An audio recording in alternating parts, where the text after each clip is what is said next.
अब आप सब सुनिए श्री दुर्गा सप्तशती का पाठ। चौथा अध्याय। ऋषि कहते हैं, अत्यंत पराक्रमी दुरात्मा महिषासुर तथा उसकी दैत्य सेना के देवी के हाथों मारे जाने पर इंद्र देवता प्रमाण के लिए गर्दन तथा कंधे झुका करके उन भगवती दुर्गा का उत्तम वचनों द्वारा स्तवन करने लगे। उस समय उनके सुंदर अंगों में अत्यंत हर्ष के कारण रोमांच हो आया था। देवता बोले, संपूर्ण देवताओं की शक्ति का समुदाय ही जिनका स्वरूप है और जिन देवी ने अपनी शक्ति से संपूर्ण जगत को व्याप्त कर रखा है, समस्त देवताओं और महर्षियों की पूजनीय उन जगदम्बा को हम भक्ति पूर्वक नमस्कार करते हैं। वे हम लोगों का कल्याण करें। जिनके अनुपम प्रभाव और बल का वर्णन करने में भगवान शेषनाग, ब्रह्मा जी तथा महादेव जी भी समर्थ हैं, वे भगवती चंडिका संपूर्ण जगत का पालन और अशुभ भय का नाश करने का विचार करें। जो पूरे आत्माओं के घरों में स्वयं ही लक्ष्मी रूप से, पापियों के यहाँ दरिद्रता रूप से शुद्ध अंतःकरण वाले पुरुष के हृदय में, बुद्धि रूप से सत्पुरुषों में, श्रद्धा रूप से तथा कुलीन मनुष्यों में लज्जा रूप से निवास करती हैं, उन आप भगवती दुर्गा को हम नमस्कार करते हैं। देवी, आप संपूर्ण विश्व का पालन कीजिए। देवी, आप इस अचिंत रूप का, असुरों का नाश करने वाले भारी पराक्रम का तथा समस्त देवताओं और दैत्यों के समक्ष युद्ध में प्रकट होइए। दैत्यों के समक्ष युद्ध में प्रकट किए हुए आपके अद्भुत चरित्रों का हम किस प्रकार वर्णन करें। आप संपूर्ण जगत की उत्पत्ति में कारण हैं। आप में सतोगुण, रजोगुण और तमोगुण, यह तीनों गुण मौजूद है, तो भी दोषों के साथ आपका संसर्ग नहीं जान पड़ता है। भगवान विष्णु और महेश जी आदि देवता भी आपका पार नहीं पाते। आप ही सबका आश्रय हैं। यह समस्त जगत आपका अंशभूत है, क्योंकि आप सबकी आदिभूत अव्याकृता परा प्रकृति हैं। देवी, संपूर्ण यज्ञों में जिसके उच्चारण से सब देवता तृप्ति लाभ करते हैं, वह स्वाहा आप ही हैं। इसके अतिरिक्त आप पितरों की भी तृप्ति का कारण हैं, अतः सब लोग आपको स्वधा भी कहते हैं। देवी, जो मोक्ष की प्राप्ति का साधन है, अचिंत महाव्रत स्वरूपा है। समस्त दोषों से रहित जितेंद्रिय तत्व को ही सार वस्तु मानने वाले और मोक्ष की अभिलाषा रखने वाले मुनिजन जिसका अभ्यास करते हैं, वह भगवती पराविद्या आप ही हैं। आप शब्द स्वरूपा हैं, अत्यंत निर्मल ऋग्वेद, यजुर्वेद तथा उद्गीत के मनोहर पदों के पाठ से युक्त सामवेद का आधार भी आप ही हैं। आप देवी त्रयी अर्थात तीनों वेद और भगवती अर्थात 6 ऐश्वर्य से युक्त हैं। इस विश्व की उत्पत्ति और पालन के लिए आप ही वार्ता अर्थात खेती और आजीविका के रूप में प्रकट हुई हैं। आप संपूर्ण जगत की घोर पीड़ा का नाश करने वाली हैं। देवी, जिसे समस्त शास्त्रों के सार का ज्ञान होता है, वह मेधा शक्ति आप ही हैं। दुर्गम भवसागर से पार उतारने वाली नौका रूप दुर्गा देवी भी आप ही हैं। आपकी कहीं भी आसक्ति नहीं है। कैटभ के शत्रु भगवान विष्णु के वक्ष स्थल में एकमात्र निवास करने वाली भगवती लक्ष्मी और भगवान चंद्रशेखर द्वारा सम्मानित गौरी देवी भी आप ही हैं। आपका मुख मंद मुस्कान से सुशोभित निर्मल पूर्ण चंद्रमा के बिंब का अनुकरण करने वाला और उत्तम स्वर की मनोहर कांत में कमनीय है। तो भी उसे देखकर महिषासुर को क्रोध हुआ और सहसा उसने उस पर प्रहार कर दिया। यह बड़े आश्चर्य की बात है। वही मुख जब क्रोध से युक्त होने पर उदय काल के चंद्रमा की भांति लाल और तनी हुई भौं के कारण विकराल हो उठा, तब उसे देखकर जो महिषासुर के प्राण तुरंत नहीं निकल गए, यह उससे भी बढ़कर आश्चर्य की बात है। क्योंकि क्रोध में भरे हुए यमराज को देखकर भला कौन जीवित रह सकता है। देवी आप प्रसन्न हो। परमात्मा स्वरूपा आपके प्रसन्न होने पर जगत का अभ्युदय होता है और क्रोध से भर जाने पर आप तत्काल ही कितने कुलों का सर्वनाश कर डालती हैं। यह बात अभी अनुभव में आई है, क्योंकि महिषासुर की यह विशाल सेना क्षण भर में आपके कोप से नष्ट हो गई हैं।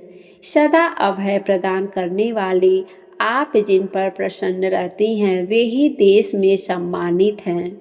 उन्हीं को धन और यश की प्राप्ति होती है। उन्हीं का धर्म कभी शिथिल नहीं होता और वे ही अपने हिष्ट पुष्ट स्त्री पुत्र और वृत्तियों के साथ धन्य माने जाते हैं।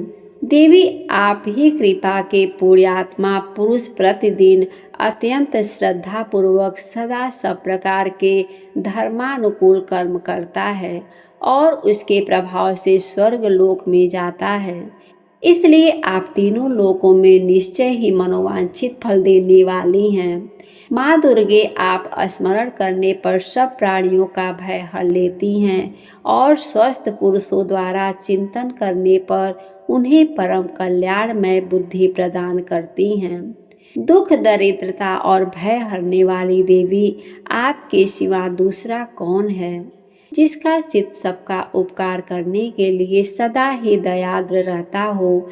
देवी इन्हीं राक्षसों के मारने से संसार को सुख मिले और यह राक्षस चिरकाल तक नरक में रहने के लिए भले ही पाप करते रहे हों, इस समय संग्राम में मृत्यु को प्राप्त होकर स्वर्ग लोक में जाएं। निश्चय ही यह सोचकर आप शत्रुओं का वध करती हैं। आप शत्रुओं पर शस्त्रों का प्रहार क्यों करती हैं? समस्त असुरों को दृष्टिपात मात्र से ही भस्म क्यों नहीं कर देती? इसमें एक रहस्य है कि शत्रु भी हमारे शस्त्रों से पवित्र होकर के उत्तम लोकों में जाएं। इस प्रकार उनके प्रति भी आपका विचार अत्यंत उत्तम रहता है। तेज पुंज के भयंकर दीप्ति से और आपके त्रिशूल के अग्रभाग के वशीभूत प्रभा से चौंधिया करके जो असुरों की आंखें फूट नहीं गईं, उसके कारण यही था कि वे मनोहर रश्मियों से युक्त चंद्रमा के समान आनंद प्रदान करने वाले आपके इस सुंदर मुख का दर्शन करते थे। देवी आपका शील सुराचारियों के बुरे बर्ताव को दूर करने वाला है। साथ ही यह रूप ऐसा है जो कभी चिंतन में भी नहीं आ सकता है और जिसकी कभी दूसरों से तुलना भी नहीं हो सकती है, तथा आपका बल और पराक्रम तो उन दैत्यों का भी नाश करने वाला है जो कभी देवताओं के पराक्रम को भी नष्ट कर चुके थे। इस प्रकार आपने शत्रुओं पर भी अपनी दया ही प्रकट की है। वरदानी देवी आपके इस पराक्रम की किसके साथ तुलना हो सकती है और शत्रुओं को भय देने वाला और अत्यंत मनोहर ऐसा रूप भी आपके सिवा और कहाँ है। हृदय में कृपा और युद्ध में निष्ठुरता, यह दोनों बातें तीनों लोकों के भीतर केवल और केवल आप में ही देखी गई है। माते आपने शत्रुओं का नाश करके इस समस्त त्रिलोकी की रक्षा की है। उन शत्रुओं को भी युद्ध भूमि में मार करके स्वर्ग लोक में पहुंचाया है तथा उन्मय दैत्यों से प्राप्त होने वाले हम लोगों के भय को दूर कर दिया है। आपको हमारा नमस्कार है। देवी आप शूल से हमारी रक्षा करें, अंबिके आप खड्ग से भी हमारी रक्षा करें तथा घंटे की ध्वनि और धनुष की टंकार से भी हम लोगों की रक्षा करें। चंडिके पूर्व पश्चिम और दक्षिण दिशा में आप हमारी रक्षा करें तथा ऐश्वर्य अपने त्रिशूल को घुमा करके आप उत्तर दिशा में भी हमारी रक्षा करें। तीनों लोकों में आपके जो परम सुंदर और अत्यंत भयंकर रूप विचरते रहते हैं, उनके द्वारा भी आप हमारी तथा इस भूलोक की रक्षा करें। अंबिके, आपके कर पल्लवों में शोभा पाने वाले खड्ग, शूल और गदा आदि जो अस्त्र हो, उन सब के द्वारा आप सब ओर से हम लोगों की रक्षा करें। ऋषि कहते हैं, इस प्रकार देवताओं ने जब जगत माता दुर्गा की स्तुति की और नंदन वन के दिव्य पुष्पों और गंध, चंदन आदि के द्वारा उनका पूजन किया, फिर सबने मिलकर के जब भक्ति पूर्वक दिव्य धूपों की सुगंध निवेदन की, तब देवी ने प्रसन्न वदन होकर के प्रणाम करते हुए सब देवताओं से कहा। देवी बोली, देवताओं, तुम सब लोग मुझसे जिस वस्तु की अभिलाषा रखते हो उसे मांगो। तब देवतागण बोले, भगवती ने हमारी सब इच्छा पूर्ण कर दी हैं, अब कुछ भी बाकी नहीं है, क्योंकि हमारा यह शत्रु महिषासुर मारा गया।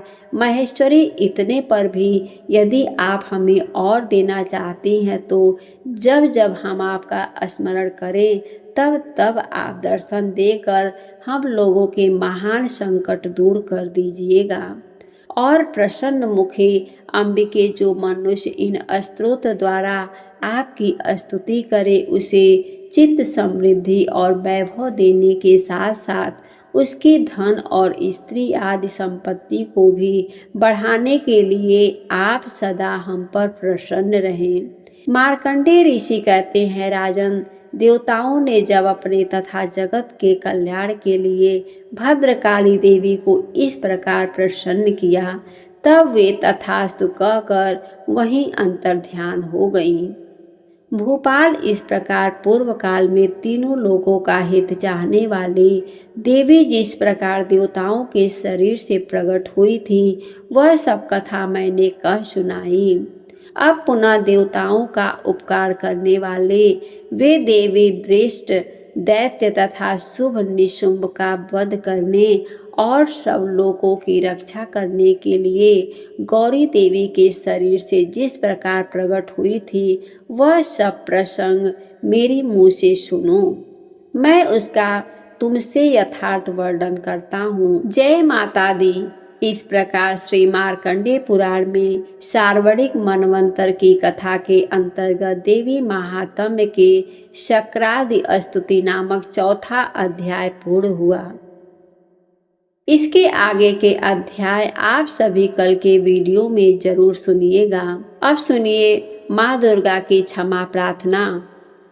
हे परमेश्वरी, मेरे द्वारा रात दिन सहस्त्रों अपराध होते रहते हैं। अपने भक्त समझ करके मेरे उन अपराधों को आप कृपा पूर्वक क्षमा करो। हे परमेश्वरी, मैं आवाहन करना नहीं जानती, विसर्जन करना नहीं जानती तथा पूजा करने का ढंग भी नहीं जानती, मुझे क्षमा करो। हे देवी, हे सुरेश्वरी, मैंने जो मंत्रहीन, क्रियाहीन और भक्तिहीन पूजन किया है, वह सब आपकी कृपा से पूर्ण हो। सैकड़ों अपराध करके भी जो आपकी शरण में जय जगदम्बे कहकर पुकारता है, उसे वह गति प्राप्त होती है जो ब्रह्मादि देवताओं के लिए भी सुलभ नहीं है। हे जगदम्बिके, मैं अपराधी हूँ, किंतु आपके शरण में आई हूँ। इस समय दया की पात्र हूँ, आप जैसा चाहो करो। देवी परमेश्वरी, अज्ञान से, भूल से अथवा बुद्धि भ्रांत होने के कारण मैंने जो कुछ भी कम या अधिक कर दिया हो, वह सब मुझे क्षमा करो